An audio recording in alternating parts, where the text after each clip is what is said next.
Chief, let me ask you first of all, why were this young girl, this 12-year-old girl, and her grandfather placed in handcuffs at this bank by your officers?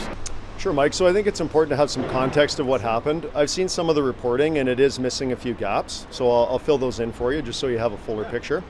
So our officers received a 911 call to the BMO down at the Bentel Centre on Burrard Street. The information that came in that call is that it was a fraud in progress.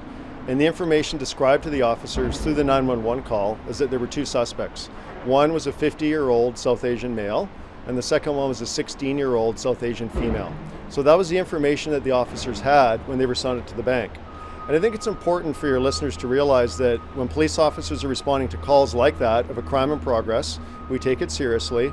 And you also have to think about the credibility of the reporting. This is not somebody calling in that's some stranger on the street. This is somebody that is a chartered bank. Sure. So they would know the issues of fraud and the elements of an offense probably better than anybody. So when we're responding to that call, we know in the officers' minds that we're responding to crime in progress with a 16-year-old and a 50-year-old as described to us. The two officers arrived at the bank. Upon arriving, the two suspects were pointed out. And standard police procedure anywhere in Canada, this is not unique to Vancouver or anywhere else, in this city. This is a Canadian standard in policing. When you're responding to a crime in process, the first thing you do is go in and take charge and calm down the situation. So we had two suspects. The officers very politely took them into custody, placed handcuffs on both the people, at that time still believing that we were dealing with a 16-year-old girl and a 50-year-old man. The bank was adamant that a fraud had been committed, and they were providing information that led our officers to believe that. And then, of course, over time, we start sorting it out, we're getting the information, and the officers have to be separated at that point, don't forget as well, because one officer looks after the two people that are the subject of the investigation. The other officer has to go off and talk to the bank employees to find out what the situation is. So you've got one officer with two people that are allegedly have committed a fraud.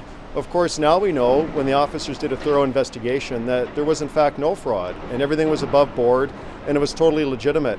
Unfortunately, the world that we live in as police officers, we're responding to things in real time and we have to take the facts as we have them.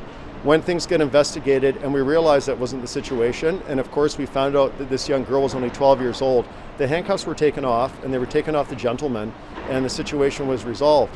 And I understand the impact that it has on people. And it's a terrible thing for anybody to go through and to be arrested under circumstances when they've done nothing wrong. But by the same token, I just want people to realize that our officers were acting in good faith and responding to solid information that they felt was coming from the bank, who is a legitimate reportee. Okay, yet when they arrived at the bank, they weren't able to make the distinction that the information that they had received from the bank about these two individuals, the two suspects, was clearly wrong. They weren't dealing with two South Asian individuals? Well, they could see that they weren't dealing with two South Asian individuals, but they would have no way of knowing instantaneously whether the information was legitimate or not. That's why you have to calm down the situation, take the people into custody respectfully, separate them, and then go talk to the person that's reporting the crime. The person that's reporting it is not going to outlay all the circumstances right in front of everybody else. It's standard police procedure that you would separate the people, talk to one side, talk to the other side. And this isn't magical, like on a TV show where things are instantaneously determined. It takes a while to get to the bottom of the story. And our officers did a very thoughtful job of this investigation. I'll tell you, I know both of those officers. They're young. Both of the officers that responded come from diverse communities as well. And they're very young, respectful, compassionate officers doing a really good job out there. Of course, this turned into a very unfortunate situation, but I just want the public to know that our officers really were acting in good faith and doing the best with the information they had at the time. So how do you respond to the suggestions that have been made that this was racism, not just on the part of the officers, but the bank, and I don't want you to respond for the bank, that this was racism, that there was racial profiling going on here? Well, I will tell you right now, as I mentioned, both of the officers involved come from diverse communities as well. And these officers are not racist, and these officers were not racially profiling. These officers were acting on information they received from the Bank of Montreal that a fraud in progress was happening, and that we had a 16-year-old suspect and a 50-year-old suspect, and that was the information they were going on. And regardless of somebody's ethnic background, if they were going into that situation, they would still have to respond to it and deal with the situation accordingly based on the crime that was alleged to have been committed. And I guess what some people find troubling is that it was, in fact, at the end of the day, a 12-year-old girl in handcuffs. Yes, and I can understand Yeah. that because that's unfortunate to see a 12-year-old girl in handcuffs.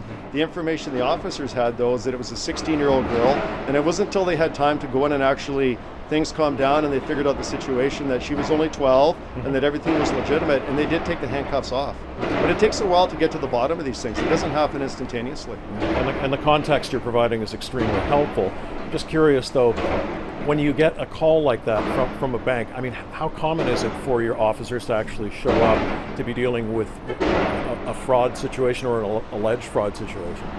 Well, just to give you some context Yeah. on that, so today, it's Friday, our officers in Vancouver are going to respond to about 800 calls for service. We respond to hundreds of thousands of calls for service every year in this city. This is a typical call. I can tell you, even when I was a patrol officer many years ago, we would go to lots of frauds in progress at banks and money marts and check cashing places. It's a pretty bread and butter call for policing. Okay. Would you like to say anything to the gentleman and his granddaughter involved in this unfortunate situation?